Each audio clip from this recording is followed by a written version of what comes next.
El examen completo de orina. El examen completo de orina es un examen que consiste en evaluar diversos aspectos de la orina para detectar infecciones urinarias, infecciones renales, cualquier tipo de enfermedad que tenga relación con el tracto urinario y de las vías urinarias. Para realizar este examen es necesario eh, tener algunos puntos importantes, como por ejemplo, para un examen completo de orina, no es necesario que estemos en ayunas. Se debe saber si estás bajo algún medicamento, algún antibiótico, porque esto puede alterar los parámetros de la orina.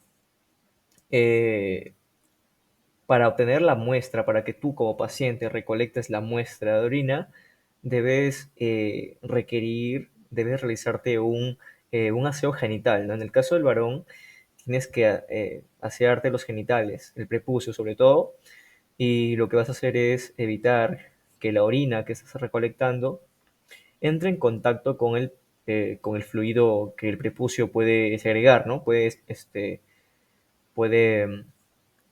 hacer que esta muestra de orina se contamine con las secreciones del prepucio. En el caso de la mujer, también tiene que evitar que los labios vulvares entren en contacto con la muestra de orina y esta muestra no esté contaminada. Eh, Se debe saber también que para recolectar la muestra de orina es necesario recolectar el chorro medio.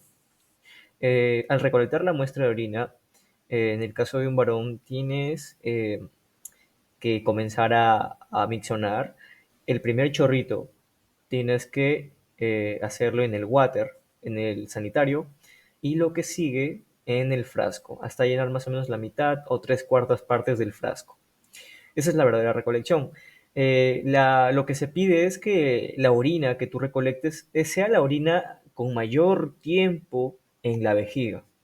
Porque, claro, obviamente aquí hay más concentración de sustancias que se van a estudiar. También debes evitar, por ejemplo, hacer ejercicio vigoroso, ya que esto puede provocar una condición llamada proteinuria inducida por el ejercicio. Por lo menos debes estar evitando hacer ejercicio durante 72 horas, por lo menos. Debes indicar si estás menstruando o no. Si estás menstruando, me imagino, supongamos, que este examen se prolongará para otra fecha, porque una mujer bajo una menstruación no puede hacerse un examen completo de orina. Tienes que esperar pasar este periodo. Algunos médicos, obviamente, algunos laboratorios igual aceptan esto, ¿no? Pero claro, tienes que indicar que estás bajo menstruación. Ahora vamos a hablar de los tipos de exámenes que se realizan, ¿no? Obviamente, en el examen completo de orina se realizan tres aspectos.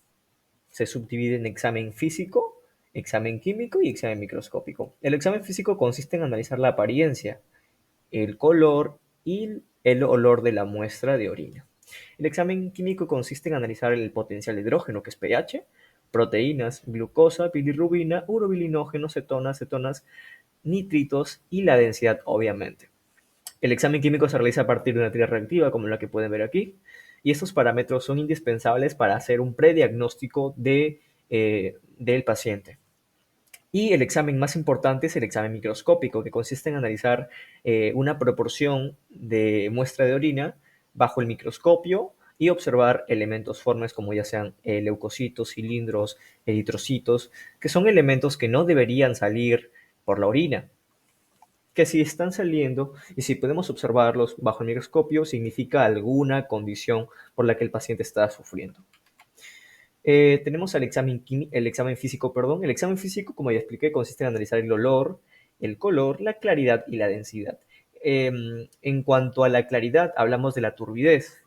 La turbidez es más o menos, para que ustedes me entiendan, por ejemplo, tomamos el frasco de orina, que es este de acá, y detrás de este o espaldas del frasco colocamos un papel. Si podemos distinguir las letras, si se lee correctamente el frasco, cada letra que está del papel que yo estoy viendo, si se lee correctamente, entonces vamos a decir que la orina es ligeramente turbia o no es turbia. Pero si por lo contrario no podemos leer nada, ninguna letra, no podemos distinguir nada, podemos deducir que la orina es turbia, muy turbia. Entonces, eso es la turbidez que se analiza en el examen físico. También el color. Hay diversos tipos de color que se analizan en una muestra de orina. Por ejemplo, el color rojizo, que en condiciones médicas esto es producto de algún sangrado, de menstruación, como ya dije, alguna mujer que está padeciendo menstruación, o de algún traumatismo del conducto uretral, en el caso del varón, ya que esto también puede generar un sangrado en la orina. También medicamentos como la fenitoína y la fenospiridina que también pueden ocasionar este color rojizo de la orina. Otro que también conocemos que es el piridium, también igual puede ocasionar este color. También hay alimentos que también pueden provocar este color, como por ejemplo el tomate, como por ejemplo la remolacha también, que tiene un pigmento llamado beta-cianina, que es el pigmento rojo que le da a este elemento, ¿no? También tenemos el color naranja. Aquí bien dice que podrías tener un problema hepático en el hígado o en el conducto biliar de la bilis, ¿no? Como ya se puede saber también, esto es debido a una condición llamada hiperbilirrubinemia, que es un exceso de bilirrubina en sangre que es algo anormal. También hay un medicamento llamado rifampicina que también puede provocar este color naranja y también la ingesta excesiva de betacarotenos como las zanahorias que también pueden provocar este color naranja. También tenemos el color café que es esta de acá, que esto es el empeoramiento del color rojizo de la orina. Esto es algo mucho más grave de lo que se sabe, ya que esto nos indica una obstrucción de vías biliares o también puede ser debido a una anemia hemolítica. La anemia hemolítica también puede ocasionar esto. Eh, disculpen. La anemia hemolítica también puede provocar esto, que el color, este aspecto color café. Los pacientes cada vez que ingresan al consultorio médico siempre indican que su orina es similar al de la Coca-Cola, ese color es similar igual. También hay medicamentos, obviamente, como el metrodinazol y el sorbitol, que también pueden dar este aspecto café, ¿no? Después también tenemos el aspecto azul verdoso, el aspecto verdoso, que esto nos indica una infección de vías urinarias, pero esta infección es ocasionada por la pseudomonas aeruginosa, que es un patógeno que ocasiona esta infección. También hay medicamentos como por ejemplo el propofol, la prometacina, la indometacina, que son pigmentos azulados que al mezclarse con el color amarillo de la orina hacen que se torne de color verdosa. Ya esto es la explicación del color verdoso, ¿no? Después, también hay alimentos como por ejemplo los espárragos que también pueden darle este color a la orina. Y bien, ha sido respecto a los colores que son más importantes que llegan a los laboratorios, que son colores más críticos, ¿no? De analizar, ¿no? También tenemos el olor de la orina. Hay diversos olores, pero los olores que yo voy a explicar son 3 a 4. Tenemos el olor amoniacal, que esto es producto de alguna infección urinaria, un olor amoníaco, ¿no? También es producto de que, por ejemplo, hay muestras de orina que entregan al laboratorio a destiempo. La orina está almacenada por más de 2 horas y eso es algo anormal, ¿no? Que no debe suceder eso nunca. Entonces, las bacterias están proliferándose dentro de esta muestra de orina y, claro, obviamente el amoníaco es una sustancia que pues va a ser partícipe de esto, ¿no? De esta proliferación. Por eso es que es producto de una infección bacteriana. El olor a frutas es típico en pacientes que padecen diabetes, pacientes que son diabéticos y que están padeciendo una condición llamada cetoacidosis diabética. Esto eh, indica esto, ¿no? El olor a frutas, el olor dulce. Antiguamente se sabía que tomaban un poco, una muestra de orina, bebían la muestra de orina y sabía a frutas. Antiguamente se diagnosticaba la diabetes así, ¿no? Bueno, dicen supuestamente. Ahora también existe otro olor normal, también llamado sui generis, que en latín significa propio de, en español, perdón, que es un olor débil y aromático que es digno de cada persona, ¿ok? Después también tenemos al examen químico. El examen químico consiste en sumergir esta tira reactiva, sumergirla en el frasco provocando así cambios de color a lo largo de la tira, ¿no? Que corresponden a la presencia y concentración de moléculas específicas presentes en la orina. Lo que se evalúa aquí son pH, proteínas, glucosa, sangre, pigmentos biliares, nitritos. Hay una enzima llamada leucocitoesterasa que también se analiza, que es muy importante, que posteriormente también voy a explicar. También cetonas, proteínas como la glucosa, por ejemplo también la bilirrubina también, que son sustancias que obviamente no deben escapar por la orina, no deben escapar porque son sustancias son muy pesadas, son muy grandes, que si escapan nos indican que el riñón está fallando, específicamente en el filtrado glomerular, que de allí depende la filtración y que se escapen esas sustancias que obviamente no deben escapar. Podemos definir a la tira de plástico, a la cinta de plástico, a esta tira reactiva, perdón, como una cinta de plástico de papel que posee almohadillas impregnadas de sustancias químicas que reaccionan con los compuestos presentes en la orina, produciendo un color característico específico, como pueden ser. Por ejemplo, al sumergir la tira reactiva, perdón, al frasco, cada color que podemos observar aquí va a cambiar, va a cambiar de tono, y esos tonos que se generan vamos a compararlos con el inserto que tiene el frasco, obviamente, ¿no? Y vamos a posteriormente a escribir, ¿no? Anotar eh, lo que me sale, ¿no? El resultado, ¿no? Obviamente. Eh, En el examen químico, lo que se analiza es la densidad. La densidad debe estar de entre 1.003 a 1.030. Una densidad menor de 1.010 nos indica sobrehidratación o la condición llamada diabetes insípida y también producto de alguna necrosis tubular aguda. Cuando la densidad es mayor, nos indica que el paciente está padeciendo de deshidratación y también de glucosuria, que es un exceso, que es cuando la glucosa escapa en la orina, ¿no? Y también la condición llamada proteinuria, que es proteínas, como por ejemplo la albúmina, que es la más importante, la cual escapa en la orina y que no debería ser. También se analiza lo que es el pH. El pH es el potencial de hidrógeno. Una muestra de orina debe oscilar entre 5 a 8 en pH, ¿no? Que es el rango normal de una orina. El pH es importante ya que nos sirve para diagnosticar acidosis tubular, para diferenciar, por ejemplo, los tipos de cálculos renales, porque hay cálculos renales que están hechos de cristales ácidos y de cristales alcalinos, ¿no? Y claro, esto es para diferenciar qué tipos de cristales son los que ocasionan el cálculo renal o también llamada litiasis renal. También se analiza lo que es la glucosa, obviamente es una sustancia que no debe salir porque es muy pesada, es muy grande y si escapa significa que hay un daño en el riñón, un daño renal. Los pacientes con diabetes mellitus eh, son, son víctimas del escape de glucosa, ¿no? También se analiza lo que es la sangre, la condición llamada hematuria, ¿no? Es donde se encuentra células sanguíneas en la orina. Estas células sanguíneas pueden estar presentes debido a una infección de vías urinarias, de algún cálculo renal, porque el cálculo renal cuando está ya descendiendo hacia la uretra, cuando una persona quiere miccionar y hace presión vesical, hace que el cálculo se desplace más hacia abajo y lo que va a hacer es provocar un desangro, ¿no? Una hemorragia de la uretra. Por eso es que a veces hay células sanguíneas que escapan producto de ello. Obviamente en el varón, ya que su uretra pues es cerca de 10 a 14 centímetros de largo y eso es mucho más incómodo para un varón que para una mujer. O también por alguna condición llamada glomerulonefritis o el síndrome nefrítico que también puede, puede provocar que haya sangre en la orina, ¿no?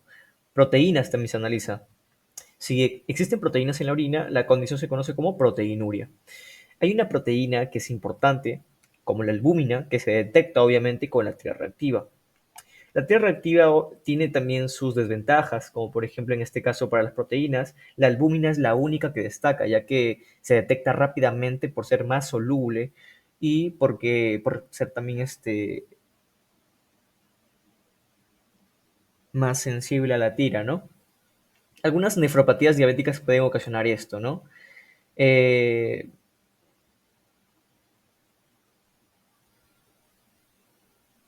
las nefropatías diabéticas provocan ranuras de filtración del glomérulo que estén ampliadas, ¿no? Se amplían de un tamaño pues anormal, por eso es que la albúmina empieza a escapar, ¿no? Empieza a filtrarse, cosa que no debe suceder.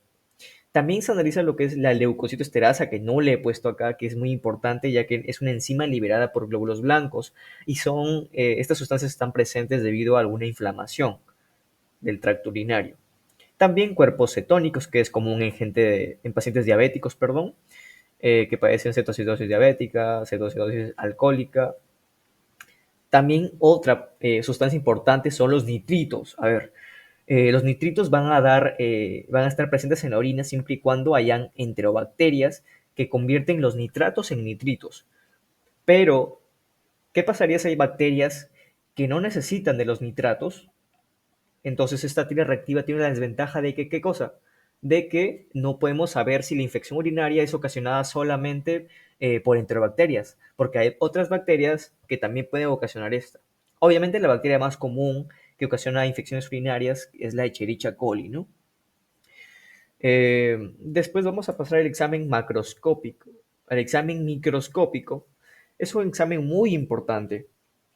En el examen microscópico se debe colocar una pequeña muestra de orina sobre el portaobjetos para buscar presencia de leucocitos, de eritrocitos, bacterias, células epiteliales, componentes que no son celulares como cristales y cilindros. Para poder nosotros examinar microscópicamente una muestra de orina, lo que se necesita simplemente es tomar 10 mililitros de muestra de orina y aplicarla o vertirla en un tubo limpio, esta cantidad, y mandarlo a centrifugar durante 5 minutos. Después de esto, vamos a remover el sobrenadante para solamente quedarnos con el sedimento urinario, que es lo que se va a observar microscópicamente. La observación de este sedimento urinario no es necesario aplicar alguna tinción. En general, se observa en fresco. Ahora, la presencia de sustancias, de elementos formes, de elementos que no son celulares y elementos que son celulares, definen el diagnóstico de la enfermedad que cada paciente padezca. Por ejemplo, cuando hay presencia de glóbulos rojos, de células sanguíneas, glóbulos rojos, elementos formes, los elementos formes son glóbulos rojos, glóbulos blancos o plaquetas. En este caso, vamos a encontrar a elementos formes como glóbulos rojos, glóbulos blancos. Los glóbulos rojos nos indican hematuria, esta condición. Al observar en el microscopio, se debe observar cerca de 3 glóbulos rojos por campo. Si existe una cantidad de glóbulos rojos mayor a la que ya mencioné, pues esto es la hematuria. Al observar microscópicamente los glóbulos rojos, estos salen de dos formas, de dos aspectos. Hay glóbulos rojos que salen isomórficos y hay glóbulos rojos que salen dismórficos. Los glóbulos rojos isomórficos, obviamente su mismo nombre lo dice, tienen un color igual, tienen un aspecto igual, un tamaño igual. Esto nos indica que la enfermedad no es glomerular, no hay un daño glomerular, y esto es producto de alguna infección de las vías urinarias o los cálculos renales o algún tumor renal también. Esto es algo positivo, ya que si hay daño glomerular, es obviamente que no, esto se va a convertir posteriormente en un síndrome, ¿no? Puede ser síndrome nefrótico, síndrome nefrítico.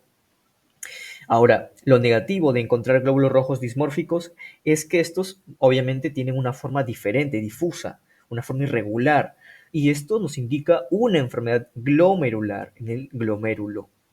También encontramos y nos encargamos de encontrar o de buscar, de hallar glóbulos blancos. Cuando se supera la cantidad de 5 glóbulos blancos por campo, esta condición es leucocituria. Y la leucocituria es una condición que explica que es producto de alguna infección de vías urinarias, de nefritis intersticial crónica, de cistitis intersticial, de inflamación abdominal adyacente o de que la orina estuvo contaminada con secreciones vaginales o del prepucio. Por eso les dije, La muestra de orina debe ser recolectada y no debe entrar en contacto con ninguna,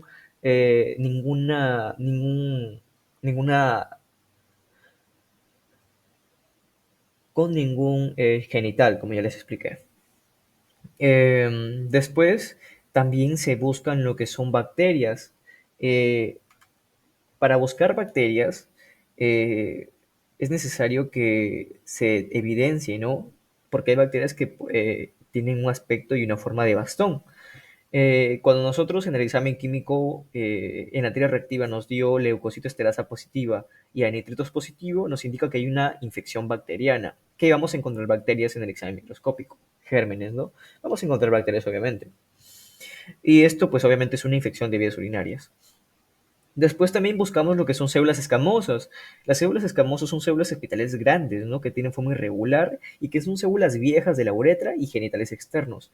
Esto se encuentra cuando la mujer padece de vaginitis o la prueba de orina está contaminada por secreciones vaginales y uretrales, ¿no? Eh, lo que yo acabo de explicar, ya sean glóbulos rojos, glóbulos blancos, bacterias y células escamosas, son cuerpos celulares, ¿no? Son cuerpos que son células, no células presentes del cuerpo, ¿no? Después también vamos a analizar lo que son estructuras que son acelulares, que ya no son células esta vez. Tenemos a los cristales y a los cilindros. Existen cristales de ácido úrico, cristales de fosfato de calcio, de fosfato de amonio y de magnesio, que son estructuras muy importantes a la hora de realizar el examen microscópico. Los cristales son estructuras microscópicas altamente organizadas y compuestas de iones o de moléculas diferentes. Tenemos a cristales de ácido úrico, que son formados en orinas ácidas, por eso les dije que el pH en el examen químico era importante, para diferenciar qué tipo de cálculo es y qué tipo de cristal. Los cristales de ácido úrico tienen forma de balón de rugby. También hay cristales de fosfato de calcio que son formados en orinas alcalinas, orinas básicas, y pueden conducir a la formación de cálculos renales de fosfato de calcio. Y estos cristales de fosfato de calcio tienen forma alargada con dos puntas. Tienen una forma, pues un aspecto terrorífico, como una lanza, ¿no? No tengo imágenes aquí. Bueno, les expliqué también que también hay cristales de fosfato de amonio y de magnesio, o también llamado fosfato triple. Como pueden ver aquí, tiene un aspecto de un sobre o una carta y tiene un color dorado, ¿no? Amarillento. Estos se encuentran en orinas alcalinas y son producto de infecciones urinarias por organismos productores de ureasa, como por ejemplo Proteus y Klebsiella, ya que estos convierten la urea en amonio. Y la apariencia de este cristal es de forma rectangular también, ¿no? Después también tenemos a cristales de cisteína, vamos a ver si puedo cambiar, de cisteína o cistina, que es lo mismo. Acá está, cristales de cistina, ¿no? Los cristales de cistina se encuentran en orinas ácidas y la condición se la denomina como cistinuria, que es una enfermedad genética, ya que la cistina acumulada formando cristales con forma de hexágono, ¿no? Es una condición genética. Tienen forma de hexágono, como pueden ver, hexágono, 6 lados, 2, 4, 6 lados. Después también buscamos lo que son cilindros, ¿no? Los cilindros. Hay cilindros que son acelulares y que también son celulares. Los cilindros acelulares tenemos a los cilindros hialinos, cilindros marrones, cilindros serios, cilindros grasos, cilindros pigmentados, cilindros granulosos. Los cilindros celulares son los cilindros eritrocitarios, son los cilindros leucocitarios, bacterianos y cilindros epiteliales. Los cilindros nos indican que hay un daño renal. Los cilindros son estructuras cilíndricas largas formadas en los túbulos renales debido a la precipitación de una proteína llamada Tom Horsfall, que es excretada en la orina. La formación de cilindros son promovidos por orinas ácidas o también en orinas concentradas. Ahora, vamos a explicar acerca de cilindros que son acelulares, los cilindros hialinos. Estos son proteínas precipitadas y son producto de deshidratación o de ejercicio vigoroso. También hablamos de cilindros pigmentados, que son pigmentados por la causa de una adhesión de productos de degradación metabólica o de pigmentos de drogas o de medicamentos. Hay condiciones como por ejemplo anemia hemolítica, hiperbilirrubinemia y la fenazolpiridina, que es un medicamento. También hay cilindros grasos, que son por la ruptura de células epiteliales ricas en lípidos. Esto nos indica algún síndrome nefrótico también. También tenemos a los cilindros serios, que no son específicos y que están asociados con enfermedades renales severas de larga duración, obviamente, deducimos que son crónicas.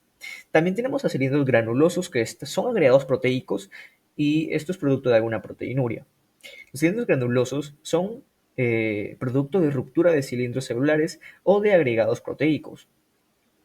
Esto nos indica que el paciente puede padecer de alguna insuficiencia renal crónica o por causas de ejercicio vigoroso. Ahora pasemos a a cilindros celulares. Tenemos a los cilindros eritrocitarios, que estos son cilindros patológicos y que son de causa glomerular. Hay condiciones como por ejemplo vasculitis o glomerulonefritis, endocarditis de bacteriana aguda, puede ocasionar esto, ¿no? Eh, Todas estas condiciones tienen algo en común, que hay un daño glomerular, lesión y hematuria. También encontramos a los cilindros leucocitarios, ¿no? Que son el resultado de infección o de inflamación severa, como por ejemplo pielonefritis, síndrome nefrótico, que son difíciles de diferenciar de células epiteliales. Hablo de los cilindros leucocitarios, que son confundidos con células epiteliales debido al tamaño y su aspecto. También tenemos los cilindros bacterianos, que indican infección y que están acompañadas de leucocitos y de cilindros leucocitarios. Obviamente son la acumulación de cilindros, perdón, son la acumulación de bacterias, ¿no? Los cilindros bacterianos. También tenemos a cilindros de células epiteliales, que son producto de inclusión o de adhesión de células epiteliales descamadas del revestimiento tubular. Esto nos indica que hay condiciones como, por ejemplo, necrosis tubular aguda o la ingestión de tóxicos que pueden hacer que células epiteliales se desprendan y se puedan encontrar en la orina. Espero que les haya gustado este video. Nada más que agregar. Nos vemos. Chao. If you found the one, you should never give her up. I think it's the way life changes when in love, yeah. I surround my soul